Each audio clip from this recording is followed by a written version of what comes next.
آپ سب پر سلامتی ہوں، میں یاسر رشید ہوں اور آپ میرا ویلاگ دیکھ رہے ہیں ناظرین۔ بات ہوگی عدالتی منظرنامے پہ، کل کے پی ٹی آئی کے جلسے پہ، عمران خان کی گفتگو پہ اور حکومتی اقدامات پہ۔ وفاقی حکومت نے محرم کے دوران سوشل میڈیا کی بندش کی درخواست مسترد کی ہے۔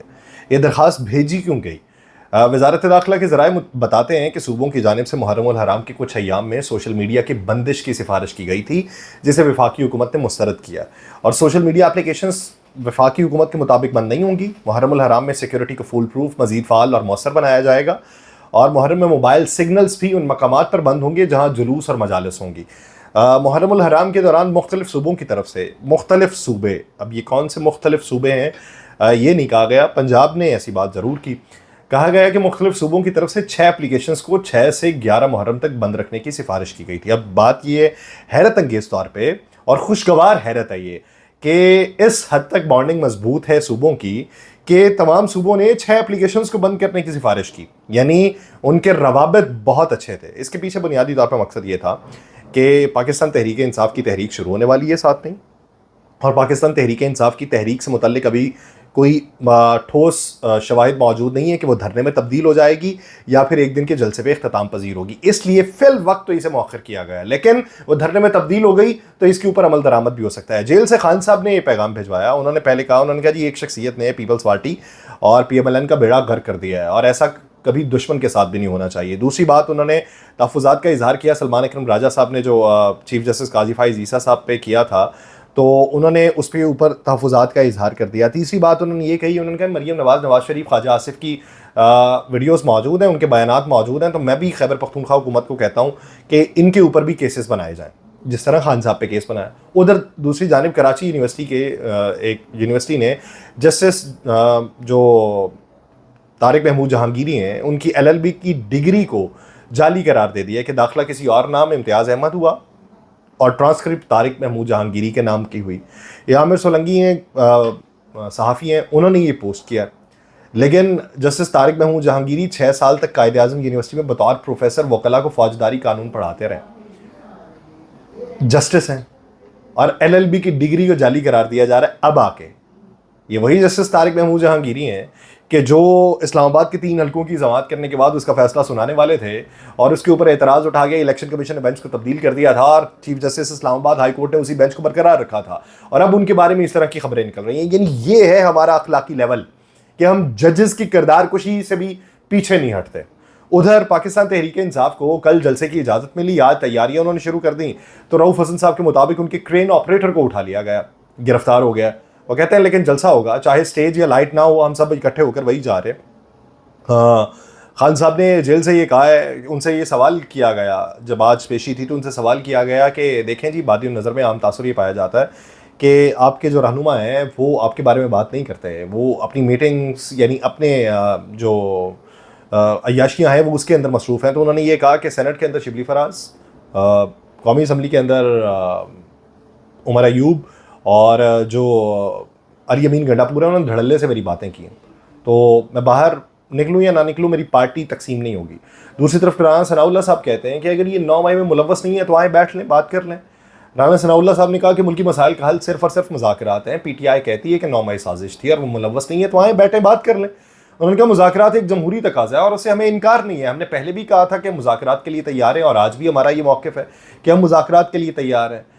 جب ان سے رہائی کا سوال پوچھا گیا کہ خان صاحب کی رہائی ہو سکتی ہے یا نہیں ہو سکتی، تو انہوں نے کہا کہ بانی پی ٹی آئی کو حق حاصل ہے کہ وہ باہر آنے کی پوری کوشش کریں،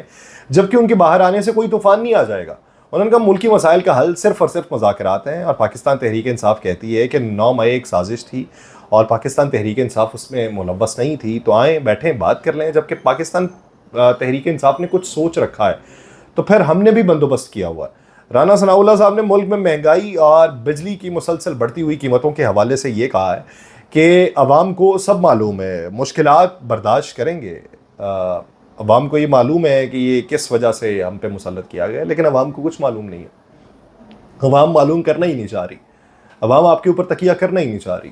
عوام اس وقت بے بس ہے، مشکلات کا شکار ہے، قسم پرسی کی زندگی گزار رہی ہے اور باقاعدہ طور پہ ذلالت محسوس کر رہی ہے، اور عوام اسی وجہ سے سڑکوں کے اوپر بھی ہے۔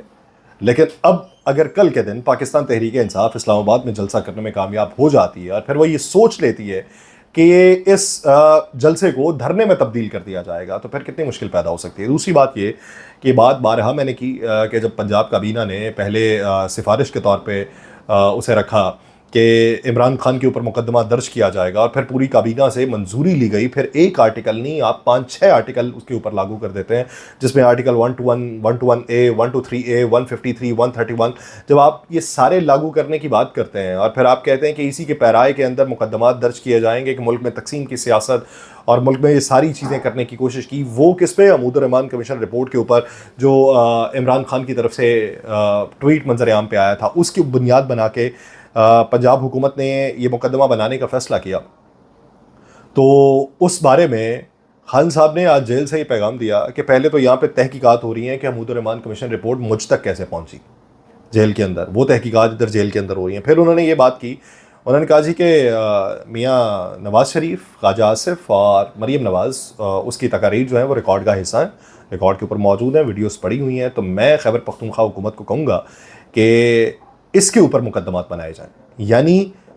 یہ اب ریت چل نکلے گی کہ خیبر پختونخوا کے اندر کابینہ جو ہے وہاں آئین کے مختلف آرٹیکلز کے تناظر میں یہ منظوری اگر دے دے کہ مریم نواز، نواز شریف اور خواجہ آصف ان کے اوپر مقدمات بنائے جائیں گے، تو پھر پنجاب حکومت کا موقف کیا ہوگا؟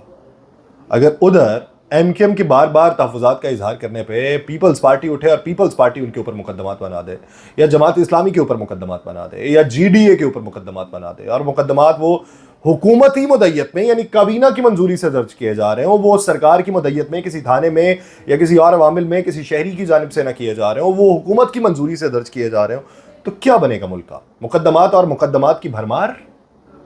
اس کا کوئی نتیجہ نہیں، پرانے مقدمات حل نہیں ہو پا رہے اور نئے مقدمات کی پھر سے تیاری شروع ہو رہی۔ اگر ایسی ہی ریت چل نکلی تو پاکستان کے اندر پھر بہت سی مشکلات پیدا ہو جائیں گی۔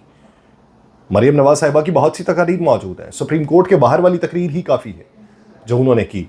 عظمہ بخاری صاحبہ وہ جو گفتگو کرتی ہیں، جو الفاظ کا استعمال کرتی ہیں، اگر اس کے اوپر مقدمہ بنا دیا جائے، یعنی علی امین گنڈا پور کے بارے میں انہوں نے جو بات کی اور وہاں پہ بھی حتیٰ کہ عزت کا ایک قانون منظور کروایا جائے، اور وہ یہ کہہ دیں کہ عظمہ بخاری نے یہ کہا کہ یہ گند کے اندر رہے، انہیں گند میں رہنا پسند ہے،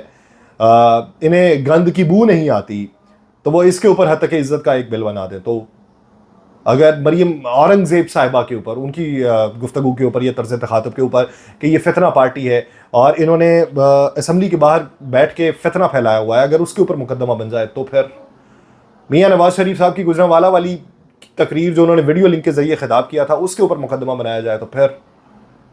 خواجہ آصف صاحب کی گفتگو کے اوپر مقدمہ بنایا جائے تو پھر وہ رانا ثناء اللہ صاحب کی کسی گفتگو کے اوپر مقدمہ بنا دیں تو پھر، یعنی